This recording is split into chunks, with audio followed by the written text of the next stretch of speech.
Blockchain merupakan kumpulan transaksi atau yang kita sebut blok yang disimpan dalam basis data publik atau biasa dikenal dengan rantai. Hai teman pintu, aku Monik. Perkembangan teknologi makin populer karena semakin marak digunakan. Penggunaan blockchain sendiri tidak terlepas dari cryptocurrency, meskipun sebenarnya ada banyak bidang lain yang menggunakan teknologi ini. Teknologi blockchain cryptocurrency di era revolusi digital juga kian makin berkembang seiring dengan perkembangan kripto di Indonesia dan mancanegara. Tapi bagaimana dengan kegunaan blockchain dan masa depan blockchain itu sendiri? Sebelum aku jelasin lebih lanjut, jangan lupa subscribe dan nyalakan lonceng biar kamu selalu update sama konten YouTube terbaru dari Pintu. Kali ini kita akan bahas mengenai teknologi blockchain dan pemanfaatannya. Blockchain mungkin terdengar tidak asing di telinga kita, tapi kamu juga masih bertanya-tanya, apa artinya dan bagaimana hubungannya dengan Bitcoin? Mari kita bahas.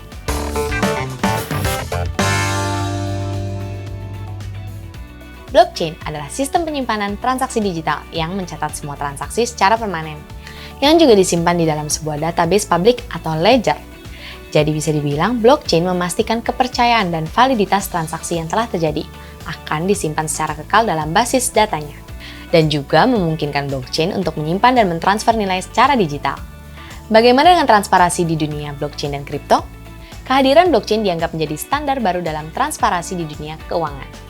Blockchain memungkinkan transparansi data yang belum pernah ada sebelumnya. Dengan karakteristik desentralisasi dan trustless, segala riwayat transaksi yang terjadi dalam blockchain bisa diakses oleh siapa saja.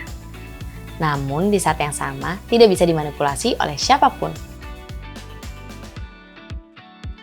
Blockchain merupakan kumpulan transaksi atau yang kita sebut blok yang disimpan dalam basis data publik atau biasa dikenal dengan rantai. Blok berisi informasi tentang semua transaksi yang telah terjadi, seperti tanggal, tanda tangan digital peserta, kode unik transaksi, dan lainnya. Setiap blok dapat menyimpan ratusan transaksi. Blok yang telah dibuat akan ditambahkan ke rantai blok. Setiap blok yang berisi kode unik disebut hash dan juga berisi kode unik blok sebelumnya. Setiap blok terikat dengan blok yang sebelumnya sehingga menciptakan sebuah rantai blok yang saling bertautan. Kode atau hash ini diproses dari data yang ada di dalam blok dan juga hash dari blok sebelumnya, sehingga blok-blok ini saling terhubungan membentuk rantai berkelanjutan. Kalau hash pada satu blok berubah, maka hash pada blok berikutnya pun akan berubah. Blok dibuat oleh jaringan komputer yang juga disebut penambang atau node di seluruh dunia. Ribuan komputer di seluruh dunia bersaing untuk membuat blok dengan memecahkan algoritma yang rumit secara matematis. Dan juga setiap penambang yang berhasil menyelesaikan soal dan membuat blok baru akan menerima hadiah. Sebelum internet dan blockchain itu ada, banyak penemuan teknologi hebat sudah berhasil diciptakan, seperti telepon pada tahun 1876, televisi tahun 1926, dan layar sentuh pada tahun 1965. Persamaan dalam penemuan tersebut dan blockchain adalah utilitasnya yang berdampak besar bagi kehidupan masyarakat secara luas. Tahun 2014, banyak orang yang menyadari bahwa blockchain dapat digunakan untuk hal lain selain investasi kripto. Blockchain mempermudah pengiriman uang dari satu negara ke negara lainnya dalam hitungan menit saja, mengurangi biaya operasional akibat tidak melibatkan pihak ketiga, kemudian menciptakan transparansi saat bertransaksi dan meningkatkan keamanan penggunaan internet dengan jaringan terdesentralisasi. Buterin, salah satu pendiri Ethereum, meluncurkan Ethereum tahun 2015. Dan Buterin juga mengeluarkan kontrak pintar atau yang biasa dikenal dengan smart contract yang dapat diproses secara otomatis berdasarkan serangkaian kriteria yang ditetapkan dalam blockchain Ethereum.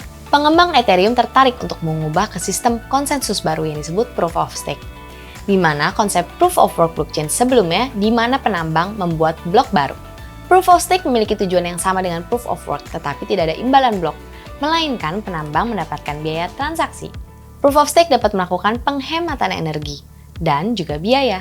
Konsep ini banyak digunakan oleh penyedia cloud mining untuk menekankan biaya untuk para penambang.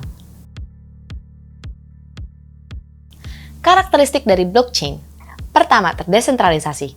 Sistem terdesentralisasi kompleks yang bisa memfasilitasi penyimpanan data dan perpindahan aset. Kedua, open source. Sifatnya yang open source atau terbuka dan dapat bisa digunakan siapa saja. Teknologi blockchain dapat dimodifikasi dan digunakan oleh siapapun.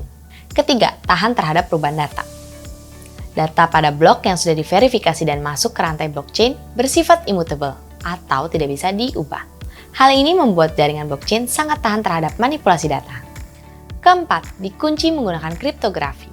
Terakhir, karakteristik utama dari semua jaringan blockchain adalah penggunaan kriptografi untuk keamanan. Kunci kriptografi ini adalah teknologi enkripsi kompleks yang sangat aman. Selain karakteristik tersebut, seperti yang kamu tahu, blockchain memiliki dua tipe jaringan, yaitu public dan private blockchain. Berikut perbedaan keduanya.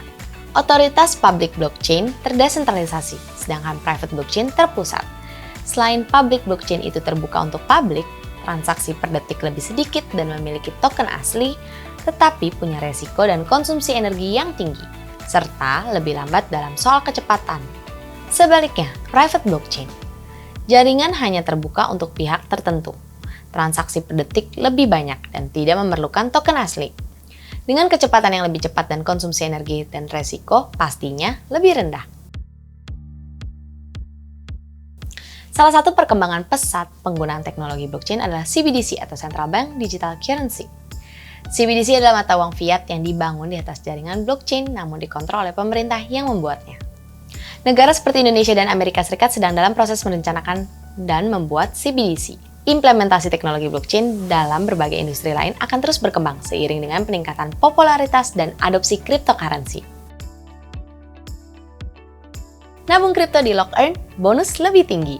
Setelah kamu melakukan top up ke saldo Earn, perhitungan bunga akan langsung dimulai.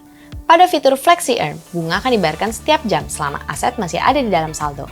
Sedangkan pada fitur Lock Earn, bunga akan dibayarkan setelah periode kunci, 30 atau 90 hari berakhir. Aset yang kamu simpan di pintu Earn dipastikan aman. Tingkatkan bunga Earn dengan meningkatkan level staking PTU. Kamu bisa mendapatkan benefit bulanan, seperti voucher belanja, voucher nonton bioskop, voucher makan mewah, voucher diskon pesawat, voucher langganan video streaming, tiket konser, dan lainnya. Kok bisa? Bisa banget dong. Di pintu ada fitur PTU staking yang bakalan kasih benefit tiap bulan untuk kamu. Sekarang kamu sudah mengerti kan tentang teknologi blockchain dan pemanfaatannya? Semoga informasi tersebut bermanfaat. Jangan lupa download aplikasi cryptocurrency Pintu di Play Store dan App Store. Keamanan kamu terjamin karena Pintu diregulasi dan diawasi oleh Bapepti dan Kominfo. Video ini berdasarkan artikel-artikel di Pintu Academy, Pintu Blog, dan Pintu News. Buat kamu yang mau tahu informasi lebih lanjut, kamu juga bisa pelajari informasi lengkapnya di Pintu Academy dengan klik link di description box video di bawah ini. Terima kasih sudah nonton video ini dari awal sampai akhir. Semoga informasi yang disampaikan bisa bermanfaat. See you guys later!